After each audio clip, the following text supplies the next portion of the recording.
Welcome everyone to our Packers News Camp Chat alongside Ryan Wood. I am Olivia Reiner. We are just outside of Lambeau Field where the Packers had their final practice of training camp. We'll bring you the latest details from today's practice in just a moment. Before we get into that, I want to remind you, as always, we want to hear from you. If you're over on Facebook, leave us a question, leave us a comment. Ryan and I will address some of those toward the end of our conversation today. The Packers hit Lambeau for one last time this training camp to get in something that was as close to a preseason game as possible. The Packers ran through 100 plays, nearly 50 of those plays going to the ones. As much as this was an experiment for the rookies to get a little bit more playing time out there, it was also a time for some of the more experienced players to get prepared for week one against the Minnesota Vikings. Ryan, how smooth was the operation from both an offensive and defensive perspective? The fact that they were able to get close to 100 plays then tells you it was busy. There's a lot going on today. And this, in a lot of ways, was the preseason tune-up. 2 weeks out to Minnesota. 2 weeks from today is week one, their opener. This is the preseason tune-up that they're not going to get any other way for the ones. This was for the starters today specifically, and they got almost half the reps. This was the bulk of their tune-up with 2 weeks out. So no preseason games today. Matt LaFleur got creative, and this was what he came up with as a way to be able to go unscripted, to be able – they didn't live tackle today. Matt LaFleur said that he thought about it. Ultimately, he said they want all their horses for the race coming in 2 weeks. It's attrition and being healthy is what it's about. But as short of that, short of live tackling, they're able to get done about as much as they could in this type of a setting, given the cards that are dealt with no preseason. So Aaron Rodgers looked good today. I thought the offense looked good. The defense made some plays. I think that there's a lot for Matt LaFleur to be pleased about today. The Packers had a lot of opportunity to get as much of a live game experience as they possibly could today, including when it came to the running game. It looked like, from our perspective, running backs Aaron Jones, Jamal Williams, and even someone like A.J. Dillon had a lot of opportunities, were able to find some holes in the defense and break off for runs. Head coach Matt LaFleur called it a double-edged sword in a situation like this, where it looks like the offense had some success on the ground, whereas the defense, maybe they might not have had as much success. Ryan, how much of this was offensive success instead of defensive lack of success when it comes to today's run game? Well, that's a good question, because what do we know about the defensive front of this Packers team? They can get gashed in the run game. So you have to take that as a grain of salt, obviously. There's some context there.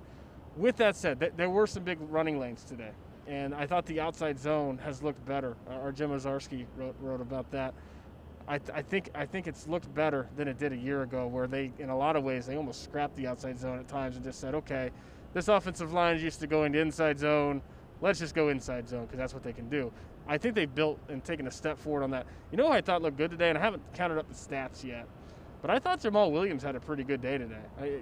He was taking advantage of some of those running lanes, and it's easy to think Aaron Jones, obviously, for obvious reasons. It's easy to think A.J. Dillon, especially if you see a picture of him, and he's ripped. It's easy to forget Jamal Williams, but he's still going to factor into this offense. I mean, he's their best pass blocker. He's their most natural receiver out of the backfield. He's going to factor into this offense, and he's also going, if it's anything like what we saw today, he'd be a runner as well. Mm-hmm. Lots of opportunity in this running backs room. However, there's also a lot of players that are vying for that opportunity, especially among both Aaron Jones, Jamal Williams, and A.J. Dillon. We'll see exactly how the Packers decide to split reps as we get closer to the start of the regular season. Someone that stood out on the wide receivers front today was wide receiver Marquez Valdes-Scantling.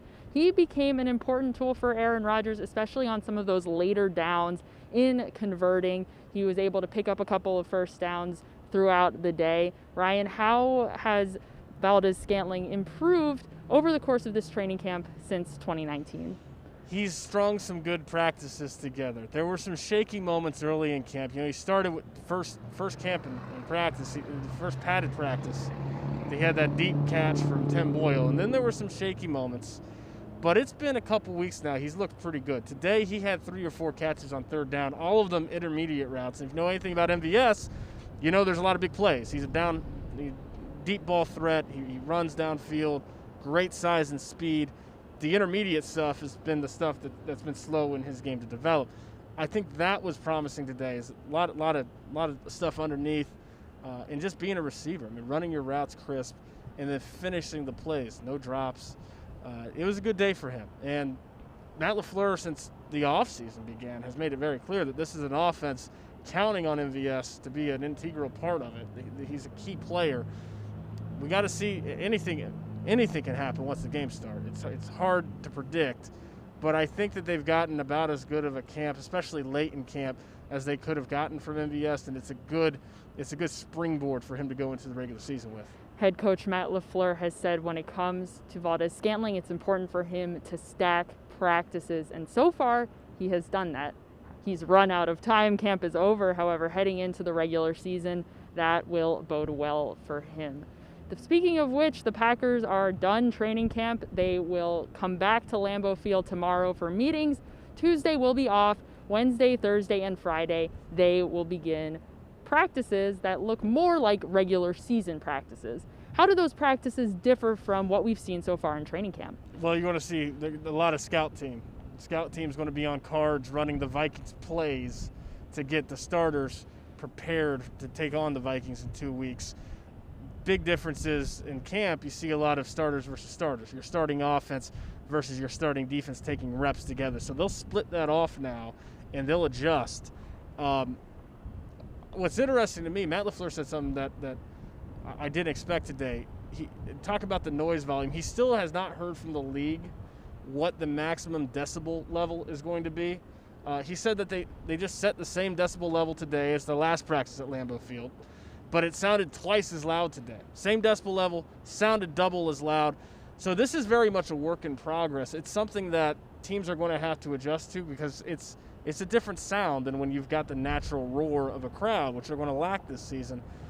So Matt LaFleur indicated that it's possible that they might have another practice inside Lambeau Field before they take on the Vikings, just to get further adjusted to that decibel level and what the crowd noise is going to be like, and just performing in that type of environment. Obviously, it's going to be different in Minnesota because that's indoors, but it's something these guys are not used to. They haven't done it before, so it might be another practice to come still inside Lambeau Field.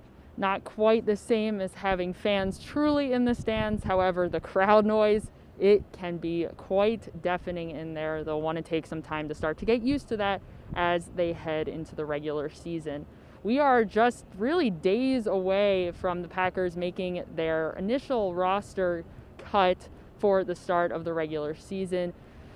Man, Saturday is quickly approaching, less than a week away. How likely is it that we're going to see the Packers making some cuts before the deadline on Saturday afternoon? You know, Brian Gutekunst said yesterday that it's just a couple spots that they're looking at, and it looked like that today. I mean, when you look at today, I think that they showed that they feel pretty confident with who is going to be on this roster and knowing who is going to be on this roster, with how large the portion of practice was dedicated to the ones instead of the twos and especially the threes. Not nearly as much reps for those guys today because it's 2 weeks from the opener. They've got 14 days. And I think that right now the Packers very much know who they're going to be going with. Yeah, I think that you could definitely see some cuts bleed out before Saturday, and I wouldn't be surprised. I think they, for the most part, maybe save for a few spots, they know what their 53 is. If the Packers do make cuts, even if they do them all on time, we will have all of the updates over for you over on PackersNews.com. So make sure you're following along as the Packers put together their initial 53-man roster and their 16-man practice squad. Let's head on over to Facebook. We've got lots of you lovely viewers here on a Sunday. It's hard to keep track of what the days are these days. It is Sunday, isn't it? It is Sunday. Yeah, I don't even know anymore. Let's start with Salvatore. Salvatore says, I heard Rashawn Gary would have had 3 sacks in today's scrimmage. Ryan, I didn't track exactly how many sacks Gary would have had. However, he was around the quarterback quite a bit today, and he has been for most of training camp How much has he grown since the end of the 2019 season? Yeah, it's impossible to tell because the quarterbacks have that red "don't touch" jersey on, so he's looked good, and I think he's looked better in 11-on-11 settings. Again, tough to tell, but he's looked better in 11-on-11 settings than he did a year ago. The one-on-one stuff, he's always been good at that. He's always had that just raw athleticism. You get him one-on-one with an offensive tackle, it's completely unfair, and with all the space and the offensive tackle not knowing what's coming from Gary, he has an assortment of moves that he can use. It's putting all that into an 11-on-11 setting. And yeah, I mean, he's looked promising. We just got to see when the quarterbacks 2 weeks from now are wearing purple and not red, and when they can actually hit the quarterback, that's when you're going to know. Until then, it's all conjecture, it's projection, it's tough to tell. Tough to tell, however, if Rashawn Gary is doing as well as it seems that he has been doing so far in camp. He can be a major asset to this outside linebackers group on the Packers defense.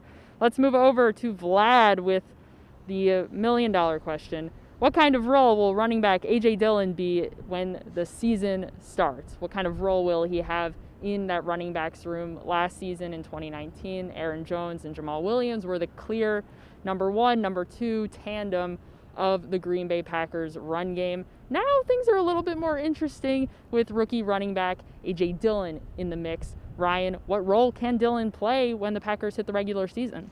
Well, Matt LaFleur was asked today if he thought A.J. Dillon was ready, and he said he better be ready. So if that gives you any indication, he's going to have a role. It's a crowded backfield. Aaron Jones is still going to be the star, I think. I mean, he's a dynamic playmaker with the ball in his hands. And A.J. Dillon's going to have to share time with Jamal Williams, too, because there's a lot that Jamal Williams does bring to the table. But A.J. Dillon's going to have a role. It's just a matter of how big it is, and I think it's a role that maybe you can see expanding as the season goes on. Especially being a rookie, it might be smaller in the beginning, and it might grow as the season goes on. But as Matt LaFleur said, he better be ready. He better be ready. He's certainly got a lot of opportunities to prove that he's ready in today's camp. Matt LaFleur will have to go back, look at the tape, and see how Dillon performed in today's scrimmage-like practice. Let's move on to Blake. Blake asks, if inside linebacker Kamal Martin wins the starting job opposite Christian Kirksey, does Oren Burks get cut because Summers is the better special teams player? This is a good, interesting question. I think one of the biggest questions at the inside linebacker position, there are a lot of questions. One of them is, can Christian Kirksey stay healthy as the clear number 1 inside linebacker? Because if not, who would replace him? I'd be hesitant for the Packers to be like, okay, if Kamal Martin wins this role, Oren Burks has no place on this team. However, if Kamal Martin does win the number 2 role, what can Oren Burks do if Christian Kirksey is healthy? Well, here's the thing, and bottom line is that you can have both those guys on special teams. What is special teams? Special teams is big guys that run, and Ty Summers and Oren Burks are both big guys that run. So you can have both those guys. I would think it's very unlikely that Oren Burks gets cut. I think he still provides special teams value, even if Kamal Martin does win the starting job and he plays more snaps on defense. So, no, I don't think it's an either-or situation. I think it's both. They could coexist. I think they need all of the healthy players that they can possibly get as they continue into this season. One of the players that I think I was a little curious about today, Ryan, was Jace Sternberger, tight end, second year coming in after spending most of last season on IR. We didn't see a whole lot of big plays from him this camp, and he has an opportunity to make a play for that starting tight end role now with Jimmy Graham down in Chicago. What is going on right now with Sternberger? I think Pete Doherty wrote about it in The Insider. Jay Sternberger a day ago struggled lining up right, and today he saw his reps diminish. And you got to line up right, and it's a lesson for him. He's a guy that he can come back from it. I don't think there's any question about that. He's a guy that can still factor into the offense, but today his role took a backseat, and it wasn't a coincidence given his struggles yesterday. Yeah, all right. Well, it is what it is. He'll continue to develop as the season gets on. He didn't really have that much time to get into shape here with the Packers. He missed a big portion of the acclimation period as he was on COVID IR to start training camp. And so it seems like he's a little bit behind everyone else as training camp has just about concluded here. That is a good point, for sure. It's just, it's rare that you see an assistant coach run onto the field during team reps and call timeout. You don't see that very often. I don't know I can ever remember seeing that happen. I'm sure it has, but it's rare. And that's what Justin Outten had to do yesterday to make sure that Jay Sternberg, no, you're not supposed to line up in line right. You're supposed to line up in line left. It's still some learning going on. There will be a lot of learning as camp continues, not just for him, but for a lot of these players. Let's take another question here from Blake. Blake asks, is Josiah DeGuara lining up more in the backfield as an H-back than he is in line as a tight end? To that, my answer is yes. He's doing everything, I would say. He's getting an opportunity all over the place, even split out wide as a receiver, probably a little less often as a receiver. However, he is able to block from all over the formation. What has stood out to you about DeGuara's play so far this camp?